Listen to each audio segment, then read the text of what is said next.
Yo, what is good, everybody? It's your boy, and I'm Golden Falls, the Golden Emperor, wherever you come from, wherever you came from, Golden What Ifs, whatever. We are here, and it's been a long time in the making, but I am finally making Dragon Ball What Ifs. I'm super excited for this channel. It's only Dragon Ball stuff, strictly Dragon Ball in the Dragon Ball universe. That's all it's gonna be. If you want to check out any other regular What Ifs or like other What Ifs from different, maybe from Demon Slayer, My Hero Academia, and then in the future like Naruto, go check out my Golden What Ifs channel. But if you are here right now, I assume you are here because you're part of either part of the army or you love Dragon Ball What Ifs. So that's what we're starting with. We're starting with what if Gohan was the legendary Super Saiyan. If you enjoy this part, make sure to smash the like, comment down below, do all that stuff, hit the sub button, show some love, because I want to get this channel out there to as many people as possible. And also shout out to my boy XSplit. I will most likely have his, I will have his channel below in the description, and he helped me, he basically just edited this video. He's gonna edit my videos for this channel, and I'm actually looking for a couple editors for this channel specifically, so it can take some weight off me. Okay, enough of that. We're gonna get right into the what if. Let's get it. This story will begin right after the story of Dragon Ball. Everything that occurred in normal canon of Dragon Ball would occur the exact same, all the way up until the meeting at Kame House. Goku, yes, of course, wanted to have a reunion after all these years, but in this canon, it was far more than just that. When Goku arrived, he was greeted by everyone, but there was more to the story at why he wanted to meet up. He introduced his son, but then asked Master Roshi if he knew why his son's power was so extremely high, especially for only being 4 years old. Roshi tells Goku that now that he thinks of it, it is odd for a young child to be this strong. Obviously, they don't know power levels necessarily, but they could sense Gohan, the half Saiyan, half human's power. Everyone's power levels were the same, or are the same as in canon, but Gohan actually had a power level of 100, which is very outlandish at this point, especially when he's only about 4 years old. Yes, this may seem like nothing, like I said, but at this time, being 4 years old, and you account for the rage boost, it would be even more insane, because of the dormant legendary Super Saiyan powers within him that currently nobody truly knows. What the group didn't know for sure is that not far away, a space pod just landed, and out came a Saiyan by the name of Raditz. Raditz began searching for his brother Kakarot, and he came across Piccolo, but quickly left after noticing another high power, assuming that this has to be his brother. Raditz arrives, and the group can tell he isn't very good, and he questions why his brother hasn't taken over this planet already, and he ends up revealing that he is part of a powerful race called the Saiyans. Krillin steps up but is knocked out quickly, and Raditz grabs Gohan and takes off. Piccolo, who was watching this whole thing unfold, approaches Goku, and for the time being, they have a temporary alliance to save Goku's son. Goku calls for Nimbus, and Piccolo flies next to him, eventually seeing Raditz, who has Gohan in his pod. Raditz questions if he really wants to fight his brother, but Goku tells him that his brother would never act in such a way. Goku and Piccolo take off their weighted clothing, and the battle begins. The battle is extremely similar to canon, but the difference here is that when Gohan sees Goku get extremely injured, his power skyrockets, far beyond what it was in canon.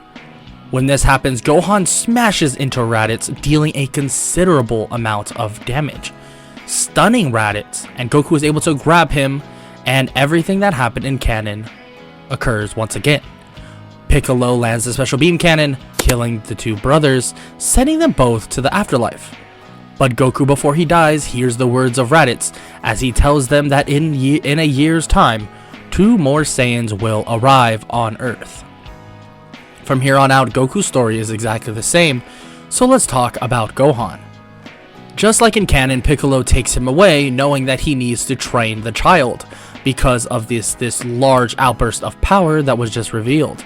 Piccolo begins training Gohan as much as possible, teaching him how to survive and other various things, obviously toughening him up.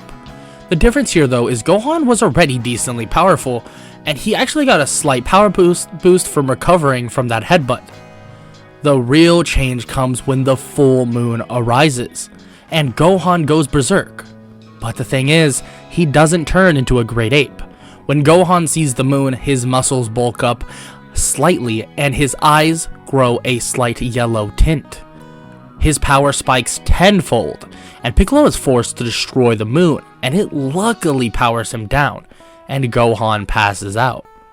What Piccolo gains from this is that the Saiyans can actually gain power through the use of the moon, but he doesn't know that they could actually turn into something known as a great ape. As the year goes by, the training is very fruitful, for both Gohan and Piccolo actually. Gohan grows a lot faster than normal, and his raw power actually helps Piccolo grow faster as well, in terms of actually having a half-decent sparring partner.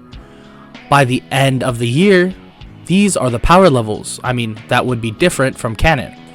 Piccolo is actually at 4,000, Gohan at 2,500, and everyone else would be about the same as canon, including Goku, who has not quite arrived yet. Finally, the Saiyans have arrived.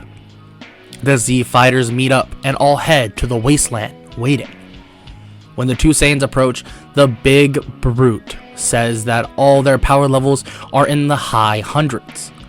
But Vegeta tells Nappa that it is definitely a possibility, being that they defeated Raditz. So strength like that, with a bunch of numbers, could have defeated them. Nappa decides to plant the Cybermen, but in this, Gohan feels more confident in his power, because it took him way less time to do the normal training he went through in canon, allowing him to actually have more combat experience against Piccolo. Quickly, the Cybermen are actually defeated, and Yamcha actually doesn't die, because of the fact that Gohan can actually carry his side of the fight a lot easier. Nappa is slightly impressed and even tells them that basically they did well. He approaches saying that they must be hiding a tiny bit of power to kill those off, so they must fight him. Piccolo approaches, egging on the brute. The fight begins, and they are both pacing themselves and are evenly matched. But even Piccolo knows that the other Saiyan there is far out of their league.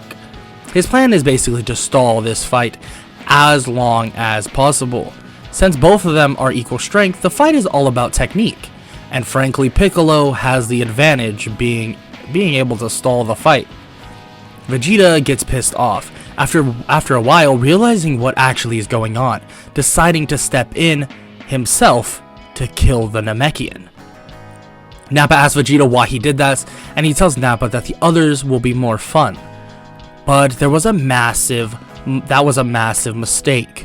The ground begins to shake like crazy, and their scouters begin to see a power level increasing. 4,000, 5,000, no, 25,000. Nappa asks if this is real, but before a word can be spoken by Vegeta, an enraged Gohan in his Akari form kills Nappa using a Masenko. Vegeta powers up and begins to fight, but the raw power difference is a problem. Realizing this, he begins getting beat down, but he is finally able to make some space and creates a power ball, other known as an artificial moon. He throws it to the sky and begins transforming into a great ape. Vegeta, being that he made the power ball himself and was getting beaten pretty badly, he's currently at a power of 130,000. This alone, though, is far more than anyone in front of him. He slaps Gohan away and then proceeds to beat him down. Then fights the rest of them, with ease. He kills Tien, then Chaozu, Yamcha, and then he turns to Gohan, about to shoot a mouth beam at the unconscious Gohan. A red blur races by, slicing off his tail. Krillin looks on to see Goku, and he just sliced off the tail of Vegeta, in hopes that, that it's a weak spot. And in doing this, Vegeta actually begins to shrink. Vegeta looks to see Goku, questioning how him and that damn brat were so strong. How could a low-class warrior like Kakarot be this strong? Goku stands above Vegeta, telling him that he will allow him to leave this planet as long as he never returns. A pod comes down and Vegeta takes the offer and begins to leave. Goku turns his back as Vegeta enters his pod. He tells Krillin not to worry, but as he says this, Vegeta blasts Goku in the back before he actually leaves, not killing him, but injuring him greatly because he had his guard down. Vegeta then gets away in his space pod. Krillin brings both Goku and Gohan to the hospital, but realizes that Goku actually has 2 senzu beans in his pocket. He gives both Gohan and Goku a senzu, and they both pop up with an insane power boost. Gohan shot up to about 6,000 because of his insane potential, and also the fact that he was beaten just as much as canon, if not more, in this scenario. And Goku is close, if not the same as canon, maybe even a little bit less, but nothing to write home about. About the same as canon before he left to Namek. Speaking of Namek, the news was brought to them that there were Dragon Balls on this planet.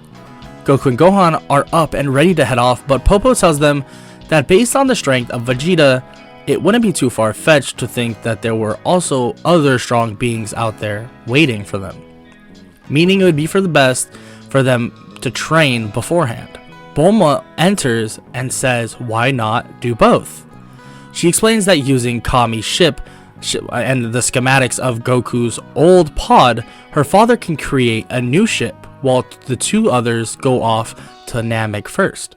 Goku asks if they could add maybe a gravity chamber like how King Kai's planet had extra gravity to aid in training, and she says why not. So in this, Bulma and Krillin head off before without Gohan this time, in hopes that their allies will come meet them as soon as possible with the new, faster ship, as well as more power to combat any foes ahead of them. Krillin and Bulma head off, and Goku and Gohan begin training normally together. And Gohan gains even greater fighting prowess with the help of his father. After some time, the ship was then done, and both Goku and Gohan were ready to start their 6-day journey to Namek in hopes to wish their fallen friends back. And that is a wrap for part 1 of What If Gohan Was a Legendary Super Saiyan. If you enjoyed, make sure to hit that like, hit the sub, make sure to comment any suggestions down below. I'll make sure to look at them all to see what y'all are suggesting, and I hope y'all enjoyed, and I will see y'all next time. Peace.